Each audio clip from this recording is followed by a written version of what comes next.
नमस्कार मंडळी. आजच्या या नव्या विश्लेषणात आपण एका अशा अदृश्य इंजिनाची माहिती घेणार आहोत जे आपल्या रोजच्या वापरातल्या जवळजवळ प्रत्येक आधुनिक तंत्रज्ञानाला चालना देतं. विचार करा, आपल्या खिशातल्या स्मार्टफोनपासून ते जगातल्या सर्वात वेगवान सुपर कम्प्युटर्सपर्यंत या सगळ्यांमागे एक लपलेलं पण अत्यंत ताकदवान गणित काम करत असतं. चला तर मग या गणिताची आणि मॅट्रिक्सची अफाट ताकद उलगडून पाहूया. कधी असा विचार केलाय, आपण जेव्हा एखादा 3D गेम खेळतो तेव्हा ते ग्राफिक्स इतके रिअल आणि जिवंत कसे वाटतात? किंवा गुगल मॅप्सवर आपलं लोकेशन अगदी क्षणाक्षणाला आणि अचूकपणे कसं बदलतं? या सगळ्या जादूमागे नेमकं काय आहे? याचं उत्तर खूप सोपं आहे, पण तितकंच रंजक सुद्धा आहे. हे सगळं शक्य होतं एका शक्तिशाली गणितीय संकल्पनेमुळे, जिला आपण मॅट्रिक्स असं म्हणतो.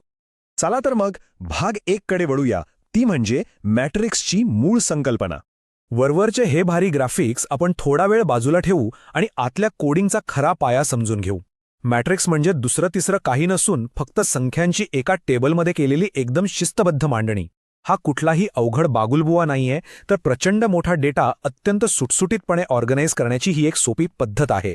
जसं आपण घरातलं कपाट कसं अगदी व्यवस्थित लावून ठेवतो, अगदी तसंच कम्प्युटर या आकड्यांना एका विशिष्ट चौकटीत बसवतो. आता हे समोरचं 2x2 आकाराचं टेबल बघा.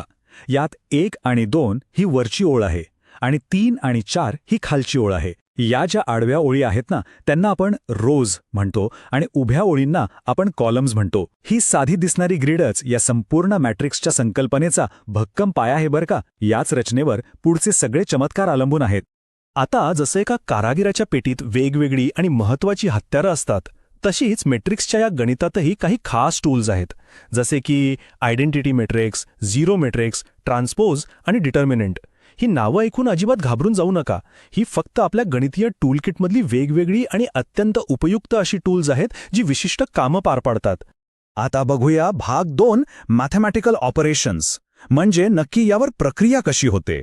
या एका जागी स्थिर दिसणाऱ्या संख्या प्रत्यक्षात एकमेकांसोबत कशा काम करतात आणि त्यातून रिझल्ट कसा मिळतो ते आता पाहूया. मॅट्रिक्सवर प्रामुख्याने बेरीज, वजाबाकी आणि गुणाकार केला जातो. हे ऐकायला शाळेतल्या कंटाळवाण्या गृहपाठासारखं वाटेल, पण तसं अजिबात नाहीये. जेव्हा 3D गेममधला तुमचा कॅरेक्टर उडी मारतो किंवा नकाशावरचं लोकेशन पुढच्या चौकात सरकतं, तेव्हा प्रत्यक्षात याच मॅट्रिक्सची बेरीज किंवा गुणाकार एकदम बुलेटच्या वेगाने सुरू असतो. ही एक अत्यंत डायनामिक प्रोसेस आहे. आता या उदाहरणाकडे बघा. मॅट्रिक्सची बेरीज किती सोपी आणि लॉजिकल असते ते इथं स्पष्ट होत आहे. डावीकडे 2 मॅट्रिक्स आहेत. पहिल्यामध्ये 2 आणि 3 आहेत आणि दुसऱ्यामध्ये 1 आणि 4. आपण इथं फक्त समोरासमोरच्या संख्यांची बेरीज करतोय. 2 अधिक 1 झाले 3 आणि 3 अधिक 4 झाले 7. अंतिम उत्तर 3 आणि 7 मिळवणं किती सरळ आणि सोपं आहे.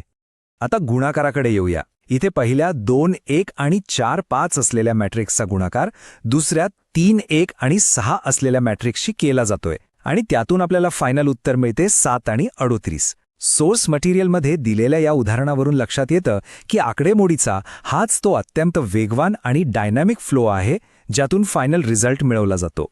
आणि सर्वात महत्त्वाची गोष्ट म्हणजे मॅट्रिक्सची फक्त साधी आकडेमोड नाहीये. अत्यंत गुंतागुंतीची लिनियर इक्वेशन्स म्हणजेच रेषीय समीकरणं अगदी कार्यक्षमतेने सोडवण्यासाठी मॅट्रिक्स हीच खऱ्या अर्थाने मास्टर की आहे. या एका विशिष्ट रचनेमुळेच आपले कम्प्युटर्स महाकाय आणि गुंतागुंतीचे प्रश्न एका सेकंदाच्या हजाराव्या भागात सहज सोडवून मोकळे होतात. यातूनच आपण येतोय भाग 3 वर, वास्तवातील उपयोग म्हणजेच real life applications.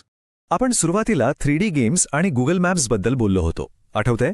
Computer graphics, animations आणि 3D गेम्स हे पूर्णपणे मॅट्रिक्सवरच उभे आहेत. गुगल मॅपवर तुमची गाडी जेव्हा एका रस्त्यावरून दुसऱ्या रस्त्यावर वळते, तेव्हा ते दुसरं तिसरं काही नसून या कोऑर्डिनेट्स मॅट्रिक्सच्या अत्यंत जलद गतीने होणाऱ्या ऑपरेशन्सचाच एक जिवंत अनुभव असतो. आणि हे उत्कृष्टपणे स्पष्ट करतं की मॅट्रिक्सचा वापर फक्त गेम्सपुरता मर्यादित नाहीये. क्रिप्टोग्राफीमध्ये आपला खाजगी डेटा सुरक्षित ठेवण्यासाठी याच मॅट्रिक्सचा वापर होतो.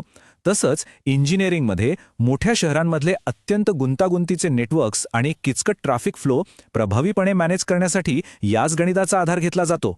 एवढंच नाही, रोबोटिक्समध्ये रोबोट्सना अचूक हालचाली करण्यासाठी ज्या गणिताची गरज लागते तिथेही मॅट्रिक्सच कामी येतं. आणि आजचा सर्वात प्रगत विषय मशीन लर्निंग. आर्टिफिशियल इंटेलिजन्सचे अल्गोरिदम्स दर सेकंदाला जो अवाढव्य डेटा प्रोसेस करतात ना, तो सगळा डेटा अशाच मॅट्रिक्सच्या स्वरूपात अत्यंत वेगाने क्रंच केला जातो. आहे की नाही अचाट? चला आता वळूया शेवटच्या टप्प्याकडे. भाग 4, एक प्रॅक्टिकल चॅलेंज. आत्तापर्यंत जे काही आपण पाहिलं आणि शिकलो ते तपासून पाहण्याची हीच ती योग्य वेळ आहे. जसं सोर्समध्ये एक चॅलेंज दिले, जर मॅट्रिक्स ए बरोबर वरच्या ओळीत 1 2 आणि खालच्या ओळीत 3 4 असेल आणि मॅट्रिक्स बी बरोबर 2 0 असेल तर पुढे काय येणार? थोडा विचार करा. या दोन्ही मॅट्रिक्सवर प्रक्रिया करून उत्तर काय येईल? आपण आज कव्हर केलेल्या या भन्नाट संकल्पना किती उत्तम समजल्या आहेत याची ही एक मजेदार टेस्टच आहे. तर मंडळी, विचार करा, हे मॅट्रिक्सचं अदृश्य गणित आपल्या डोळ्यांना दिसणाऱ्या जगाला कसा आकार देत आहे. खिशातल्या फोनपासून ते आकाशातल्या सॅटेलाईटपर्यंत सगळीकडे मॅट्रिक्सचीच सत्ता आहे. या विश्लेषणातून नक्कीच काहीतरी नवीन आणि रंजक शिकायला मिळालं असेल याची मला खात्री आहे. हे विश्लेषण आवडलं असेल तर चॅनेलला नक्की सबस्क्राईब करा आणि मित्रांसोबत शेअर करा. पुन्हा भेटूया अशाच एका नव्या आणि माहितीपूर्ण विश्लेषणासोबत.